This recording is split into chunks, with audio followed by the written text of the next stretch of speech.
کیا ہوتا ہے جب طاقت غرور میں بدل جائے؟ جب ایک انسان اقتدار کے نشے میں اتنا اندھا ہو جائے کہ خود کو خدا کہلوانے لگے؟ کیا ہوتا ہے جب ایک سلطنت ظلم، جبر اور بے گناہوں کے خون پر قائم ہو اور پھر اللہ کا فیصلہ نازل ہو جائے؟ یہ صرف تاریخ کی ایک کہانی نہیں، یہ ہر دور کے انسان کے لیے ایک یاد دہانی ہے۔ یہ یاد دہانی کہ کوئی تخت اللہ کی مرضی سے بڑا نہیں، کوئی فوج اس کے حکم سے بڑا نہیں، اور کوئی ظالم چاہے کتنا ہی مضبوط کیوں نہ ہو اللہ کی پکڑ سے نہیں بچ سکتا۔ یہ کہانی ہے حضرت موسیٰ علیہ السلام کی، ایک ایسے بچے کی جو موت کے سائے میں پیدا ہوا۔ یہ کہانی ہے فرعون کی جو اپنے وقت کا سب سے بڑا ظالم تھا۔ یہ کہانی ہے معجزات کی، صبر کی، اور اس سمندر کی جو اللہ کے حکم سے 2 حصوں میں بٹ گیا۔ آئیے آغاز کرتے ہیں۔ تقریباً 3150 قبل مسیح مصر دنیا کی مضبوط ترین تہذیبوں میں شمار ہوتا تھا۔ شاندار محلات، مضبوط فوجیں، بے پناہ دولت، اور ان سب کے مرکز میں ایک ایسا حکمران جس کے دل میں رحم نام کی کوئی چیز باقی نہ رہی تھی۔ اس کا نام مصعب بن ولید تھا، لیکن تاریخ اسے فرعون کے نام سے جانتی ہے۔ فرعون خود کو اللہ کا بندہ نہیں بلکہ خدا سمجھتا تھا۔ وہ سجدہ کرواتا، اطاعت مانگتا، اور جو انکار کرتا اسے کچل دیتا۔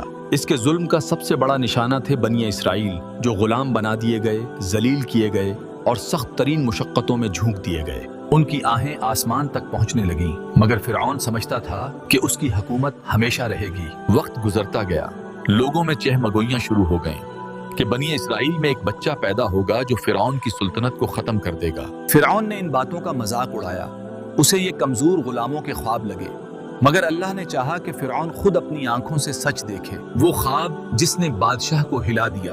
ایک رات فرعون نے ایک خوفناک خواب دیکھا کہ یروشلم کی سمت سے ایک آگ اٹھی جس نے پورے مصر کو جلا دیا۔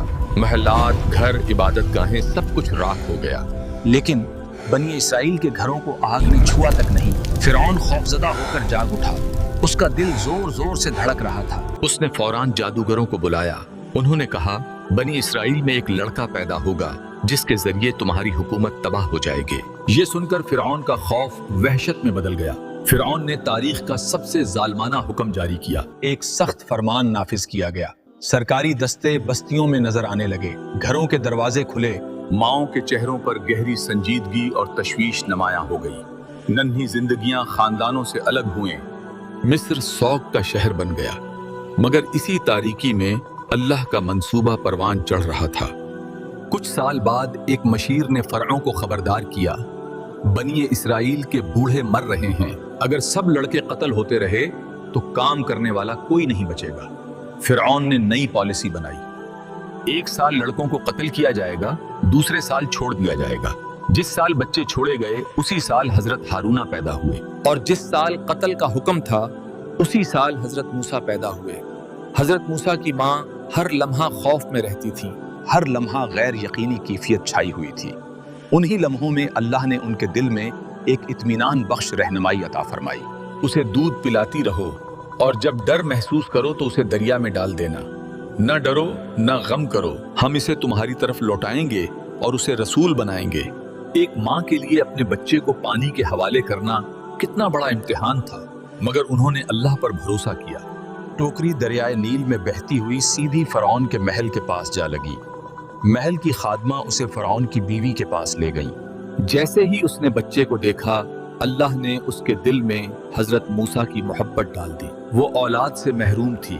اس نے فرعون سے کہا، اسے قتل نہ کرو، یہ میری آنکھوں کی ٹھنڈک ہو سکتا ہے۔ فرعون مان گیا۔ یوں اللہ نے اپنے نبی کو اس کے دشمن کے گھر میں پال دیا۔ حضرت موسیٰ جوان ہوئے۔ ایک دن انہوں نے دیکھا کہ ایک بنی اسرائیلی اور ایک مصری کے درمیان معاملہ کشیدہ ہو گیا ہے۔ موسیٰ نے مداخلت کی نیت سے قدم بڑھایا، مگر معاملہ اچانک ایک غیر متوقع انجام تک جا پہنچا۔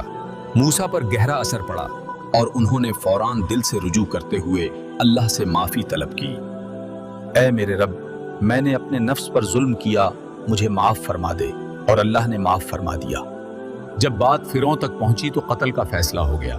ایک نیک دل شخص نے آ کر کہا، اے موسیٰ، لوگ تمہیں قتل کرنا چاہتے ہیں، فوراً نکل جاؤ۔ بغیر تیاری، ننگے پاؤں، بھوک اور پیاس کے عالم میں حضرت موسیٰ مصر سے نکل گئے۔ 8 راتوں تک چھپتے اور چلتے رہے۔